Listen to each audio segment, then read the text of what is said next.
ayun o. So, random vlog lang po ito. Gusto ko lang i-address yung mga issues. Baka kasi nagkuto-ataka kayo, bakit ganito, ganyan ang nangyayari lately sa Messenger. So, itong huling updates ni Messenger ng mga bagong features, mga hilaw, mga testing lang at iba-iba ang resulta bawat accounts. After ko gumawa ng video, as you have maybe seen or what, ang nangyari is iba yung experience ko, tapos may mga ilan na pareho din naman na experience ko, and then there are some others na ibang experience, ibang setup. Parang pinangunahan na sila ni Messenger na automatic encrypted na yung mga messages nila even if hindi pa nila na activate yung 6-digit pins, and some others na hindi pa nga nila daw na i-on, or yung iba naman na on na nila. So, okay lang yun. But yung others, na off na nila, pero yung pagkatapos na lang i-off, meron pa rin na mga encrypted na messages daw. So, ito, mga ilan lang to, pero naparami na nga actually. Pero maniwala kayo sa hindi, ilan lang ito sa mga natuklasan natin. This one is from Boss Henry. Minsan nawawala ang chats mo, tapos may time din nagpapalitan ng profile ang kachat mo, kaya madalas wrong send palagi. That's one issue.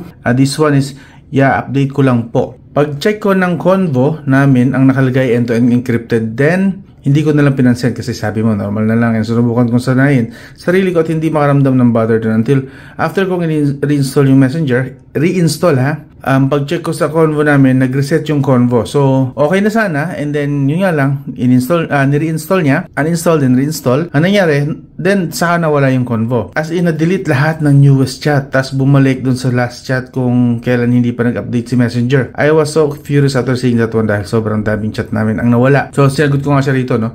Yes, hindi lang po yan ang latest bug ng updates nila. Read receipts are being turned off kahit naka-on.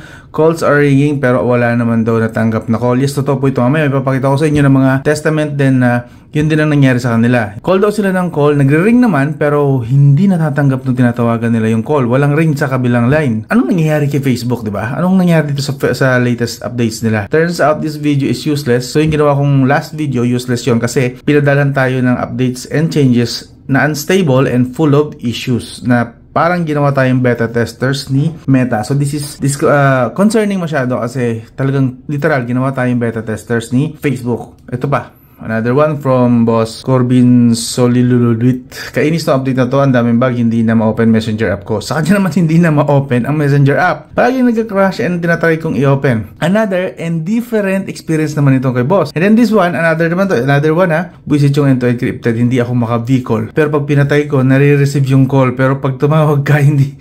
So, ibig sabihin, pumapasok yung call, yung v-call niya, after niya nang i-off yung v-call or i-stop yung v-call. Saka palang papasok sa kabilang linya. Sino pa kakausapin ng kabilang linya? Wala na, syempre. Enough mo na yung v-call eh. So, yun. V-call is video call just in case na hindi nyo alam.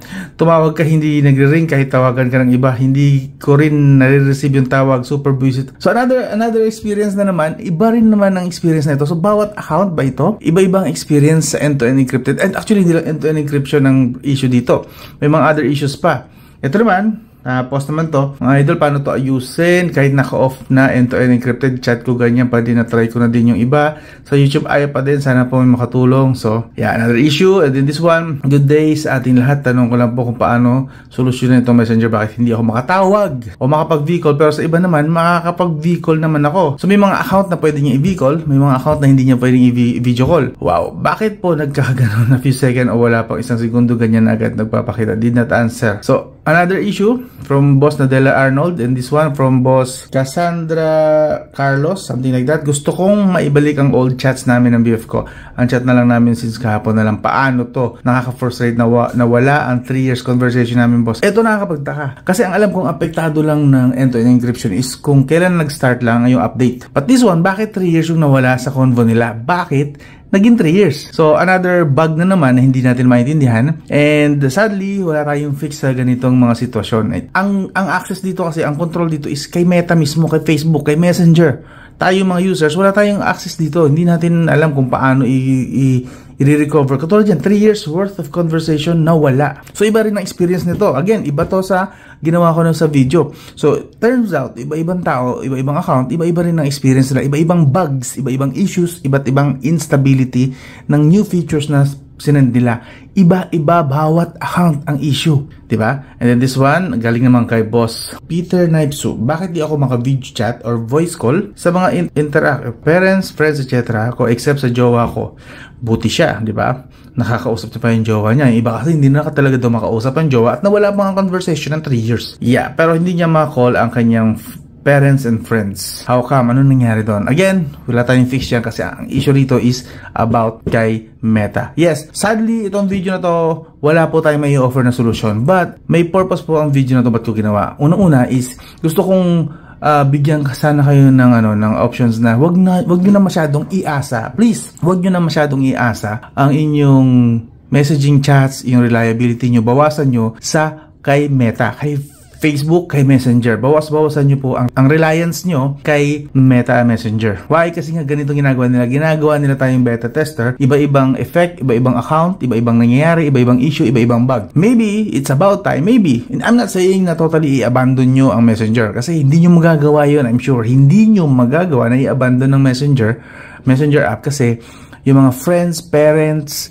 jowa nyo is gumagamit din doon. Lalo yung mga tropa nyo. Or possibly mga business mga business contacts nyo nasa Messenger. But maybe it's about time na hindi nyo siya i-abandon si Messenger, pero umpisahan nyo na unti-unti gumamit ng ibang messaging app like maybe Telegram, Viber. I'm not recommending WhatsApp kasi WhatsApp is still under Facebook, under Meta. Kung di nyo po alam, pag-aari po ni Meta, ni Facebook ang WhatsApp. So, parang lumipat lang kayo ng another poison. So, kung WhatsApp lang din naman kayo lipat. Another pa, meron pa daw mga nire-recommend na IMO. Maganda daw ang quality doon. Yes. Pero ako personally, I would personally recommend siyempre yung Telegram. Kasi sa Telegram, may video call din naman doon. Of course, yun nga lang, walang mga freebies doon. Ang free lang doon is pwede kang mag-send ng file up to 2 gigabytes na size. Like mga videos nyo pwede sa Telegram. So, yun yung offer ko lang na solutions. Pero dito, yung solution dito sa mismong ginawang problema ni Meta, wala po tayong magagawa dyan. Hindi ko naman po hawak ang server ni Messenger, ni Meta. So, pagka binura nila, wala tayong magagawa. Burado talaga yon. Tingin pa tayo ng ibang mga issues. Like this one. Kay Boss Jonita. Bakit po pag nag-open ako sa laptop ay nawala po yung mga chats ko na naka-end-to-end naka-off na po yung end-to-end. O, naka-off na. See? Naka-off na yung ETEE niya, yung end-to-end niya. Pero, nadadamay pa rin yung ibang mga chats niya. So, anong point nung paglagay nila ng switch na pwedeng i-on, pwedeng i-off? Ano pa ang point nun? Parang wala na, di ba? Nakakainis na to. Ginawa talaga tayong testingan ni Meta. Lahat, bawat account, iba-ibang issue binibigay nila para makuha nila. Siguro, in the future, sa mga susunod na updates, ang tamang fix. But right now, it's just frustrating. Nakakabaliw.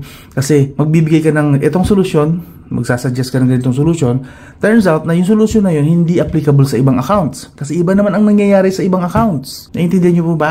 Iba't ibang accounts, iba't ibang problema. This one from Boss JC Vlogs. Sir, sana mapansin mo ba't nag-visible yung message ko? Ito pa. Nag-visible ang message ko pag sinesend, di ko nakikita. Pag nagme-message ako, pag sinend ko, di ko makita yung sinend ko sa convo namin.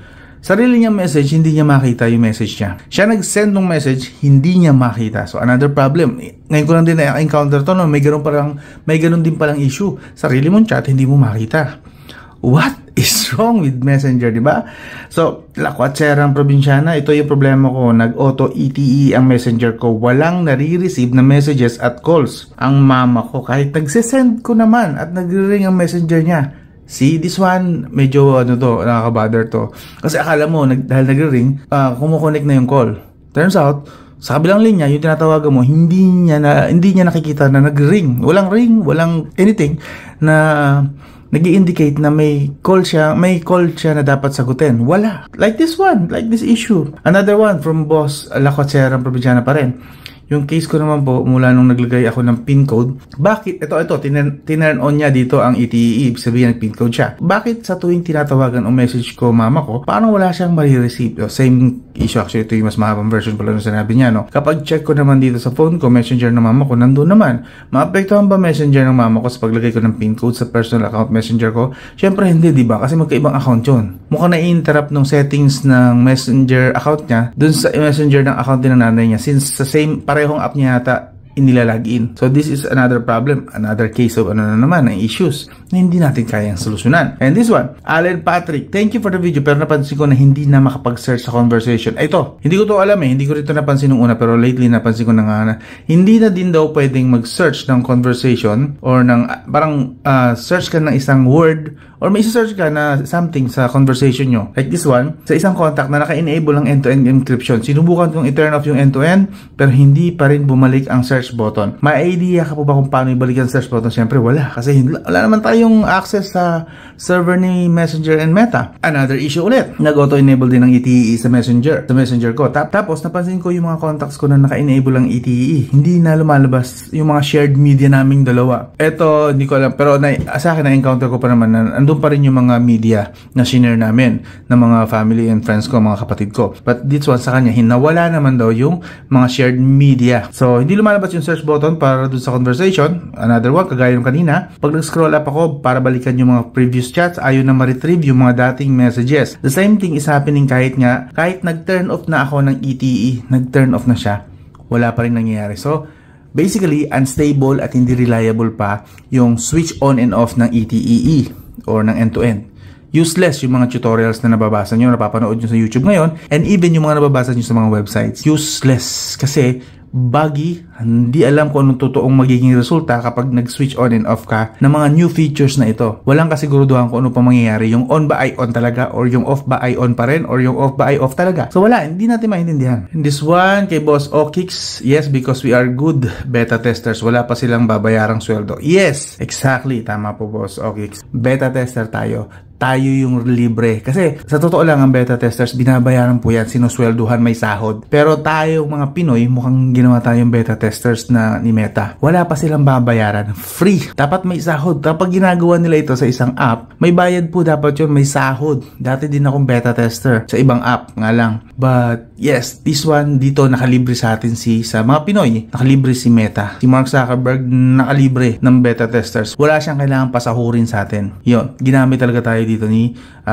Meta or ni Messenger. Ito rin Visit yung end-to-end encrypted, hindi maka-v-call, pero pag pinatay ko, nare-receive na yung call. Katulad ng issue kanina, yung nabanggit natin na chat. So, ibig sabihin, tapos na, pinutol mo na yung call kasi nga wala sumasagot. Then, nung pinutol mo, saka nag-ring sa kabila. So, pag sinagot na yun, sino pang kakausapin niya? Pinutol mo na nga yung call, di ba? Nakakaloko. And this one too, bagong feature boss, tumatawag ako sa jowa ko, hindi niya na-receive. Tapos, pag tinignan ko message ko doon, walang nare-receive kahit tumawag po ako. So, dito, hindi lumalabas ang record na tumawag siya, hindi rin nag-ring, hindi rin lumabas yung record na may ginawa siyang call. Wala. Nakaka-stress kahit sa kapatid ko ganun ang nangyayari. Paano mawala sa Messenger ang end-to-end encryption? Wala pong way para mawala yan. Siguro try nyo gumamit ng mga old versions, pero yung usability ng old versions kasi, like yung last year na version siguro mga around November, October, pabalik ng mga versions ng Messengers, kung makaka-download pa kayo ng APK nun, if ever man maka-download kayo, yung longevity na magagamit nyo pa yon, yung usability ng mga